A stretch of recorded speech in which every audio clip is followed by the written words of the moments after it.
This is the Smart Poker Study Podcast for players who are always striving to be better today than they were yesterday. Through strategy discussions, Q&As, and Poker Pro interviews, we'll dive deep into everything related to poker tactics, study techniques, and the mental side of the game. All in an effort to improve your skills, maximize your profits, and to make you a lifelong successful player. This podcast is brought to you by SmartPokerStudy.com, and I'm your host, Sky Matsuhashi. Poker people, make sure you listen to episode 9, where I discussed the main benefits of volume sessions, and I gave you ways to set yourself up for volume session success.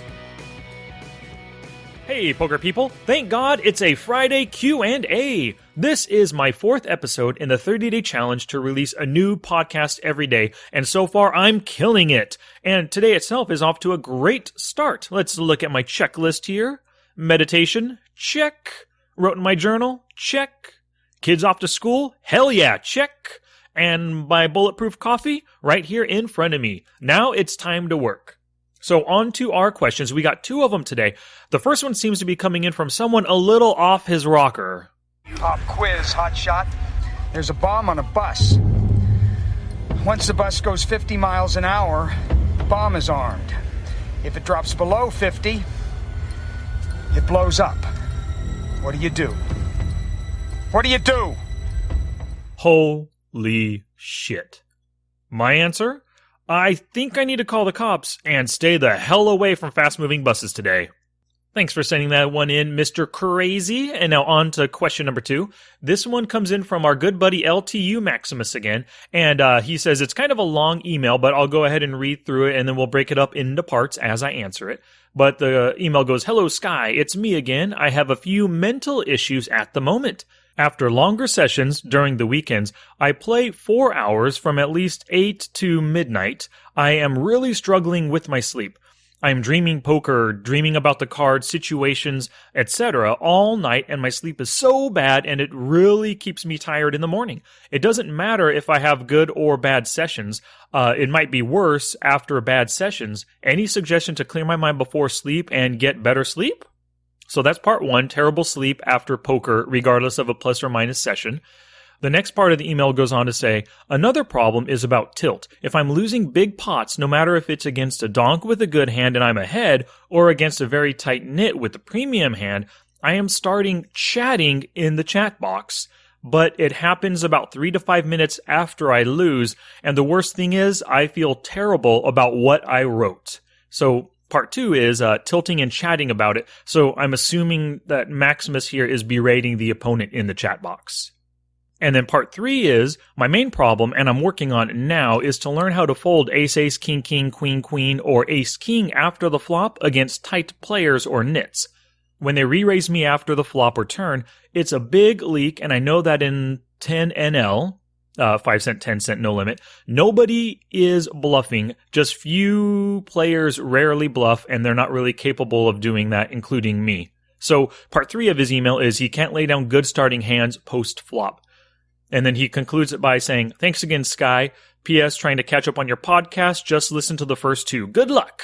All right. Well, thank you very much, LTU Maximus, for sending that in. I totally appreciate it.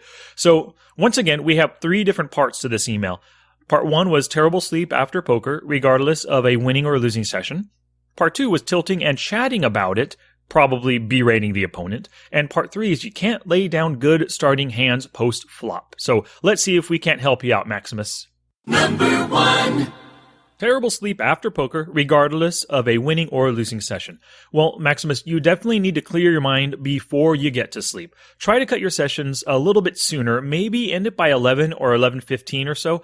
I know you want to grind, and I do as well, but if you're overexerting yourself before bed, your sleep will absolutely be negatively affected by it. So you need to end it earlier, watch some TV, or do something non-poker related. Pick up a book, fold some laundry, whatever it is.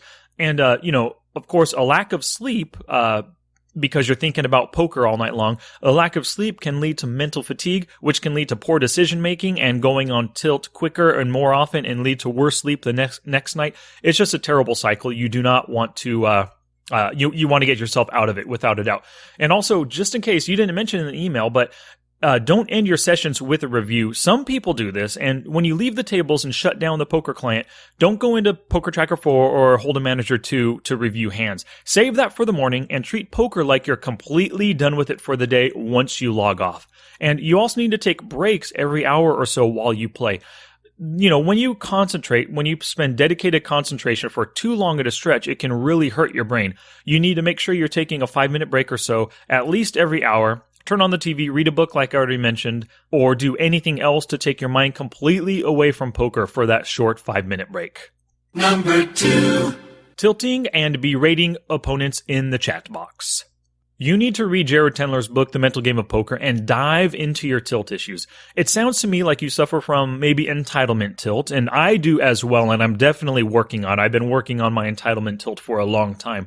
And this is when you feel like you deserve to win and you are robbed when you lose. It can happen when you're dealt great cards like aces and kings, or you flop a set or a straight. As soon as this happens, your mind is thinking, yes, I'm going to win.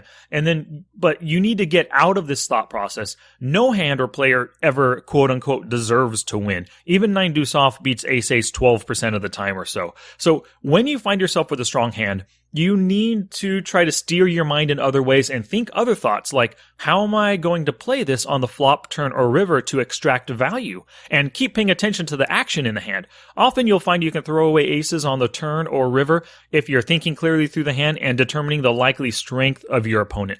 I mean, there's always those instances when there's 4 to a straight on the board, you've got aces with no flush draw. That's pretty easy to fold. But there's other times too when your opponent is a nit and he's constantly raising, maybe he check raises and then throws out a big turn bet. You're probably beat when a nit is trying to put in a ton of money, so pay attention to that action. And of course, regarding the chat, just don't. I can't stress this enough. Do not chat. Players like to send others on tilt, and if you berate them for their bad play, it will just embolden them to continue it, Also, let's say this is a complete fish and he doesn't know how to play at all. That's great for you. Don't let him know that he made a mistake. Don't let him know there might be something he's missing and that he should go study some more. Don't make him upset so he doesn't play in your games anymore. Basically, the old saying of don't tap the tank totally applies to both live and online play. When somebody makes a mistake, don't let them know about it. When someone makes you mad, don't let them know about it because they'll just keep trying to make you mad. Just the way it is. I mean, we all know that when a player goes on tilt, they are so much more likely to lose money. Don't let them know you are on tilt. Never, ever chat. Turn the chat off. Depending on the site you're on, don't even have the chat open. Switch to the statistics tab so you see that instead of the chat, that kind of thing. Number 3. Can't lay down good starting hands post-flop. Well, there are a couple lessons here, Maximus. Number 1 is don't get married to hands. Sure, those aces are great pre-flop, but everything can change on the flop. You mentioned tight and nitty players, and that's great that you noticed that. Use those player types and tendencies, along with relevant stats and their actions to determine if you're beat or not. Number 2 is do hand history reviews on big pocket pairs that you lost lots of money with. Look for commonalities in each hand. What is it that you're missing that's causing you to make the mistake of not folding when it's obvious that you're beat? There are times when you raise and someone just calls with a 7-9 offsuit and they flop 2 pair and go to the river. That happens. But maybe they were doing a lot of raising. Maybe they check raise the flop on you. Maybe there's some commonalities that you can find that kind of indicate whether you're beat with your aces, kings, or not, The third lesson here is you need to get out of the I always lose with aces or kings mentality. If you've got that. You didn't mention it in the email, but it's possible. Look at your database at all the times you've been dealt aces or kings. You're probably a winning player over a huge sample with these hands. Sometimes our negative mentality can cause us to tilt and think something like, I'm not letting this jerk push me off of aces, when we should be folding. A negative outlook leads to bad emotional decisions. Make sure you don't have any negative emotions tied to aces or kings. And the fourth lesson to take away from this is a great general rule of poker is attack, weakness, avoid strength. If your opponents are showing strength on the flop, turn, or river, you've got to assess the likelihood that you're beat. Don't ignore what your opponents are telling you with their checks, their calls, bets, and raises. They often indicate what their hand is likely to be, and you can assess your strength versus that range based on their plays. Challenge! Here's my challenge to you for this episode. If you find yourself in any negative mindset over situations in poker, like the my aces always gets cracked mentality just mentioned, study this mindset in your next study session. Find ways to dispel it, like going through your database and finding the truth, asking your poker buds about it, or finding an article or podcast that covers it and do some digging. Chances are that you are not the first person to have this mentality, and there is a way for you to fix it. Now it's your turn to take action and do something positive for yourself. Oh, that's it now. Get out there and be somebody. Go write a book. Cool beans. Well, I want to thank you very much, LTU Maximus, for sending that question in. And for the rest of the audience, please send in your questions. I love getting them. I love knowing what you want help in, and I love helping you with what you need. If I don't actually cover your question in a podcast, without a doubt, I'll reply to your email, I'll reply to your comment on the website, whatever the case is, and I'll give you an answer there if I don't cover it on the podcast.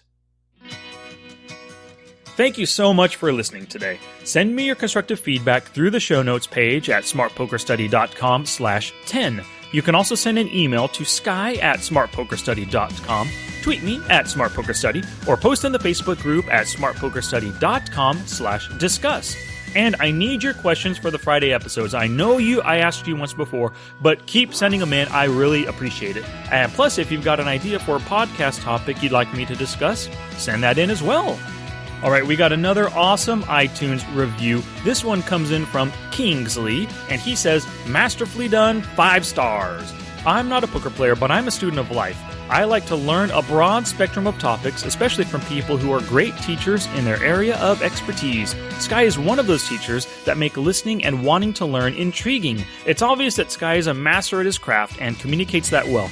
As one who hosts a podcast, The Midlife Launch, I know the challenge of producing a show that is worth listening to. Sky has mastered this. Highly recommended. Thank you very much, Kingsley, for sending in that review. I really do appreciate it. That was great stuff, and I hope you decide, after listening to a little bit of this podcast, I hope you decide to pick up poker for yourself and join us on our journey here. So, for everyone else, please subscribe to the Smart Poker Study podcast through your favorite podcast app. Give it a heart, a thumb, some stars, whatever it allows, and leave a review for others to discover the show. Alrighty, poker people, be sure to listen to tomorrow's episode number 11, which is number 5 of 30 in a row. It'll be all about adding game tape to your arsenal of poker study techniques. Word of mouth is the best advertising, and a recommendation from you to your friends would be most appreciated. If you enjoyed our time together and learned a little something, please share it with your mom or dad. Until next time, study smart, play hard, and make your next session the best one yet.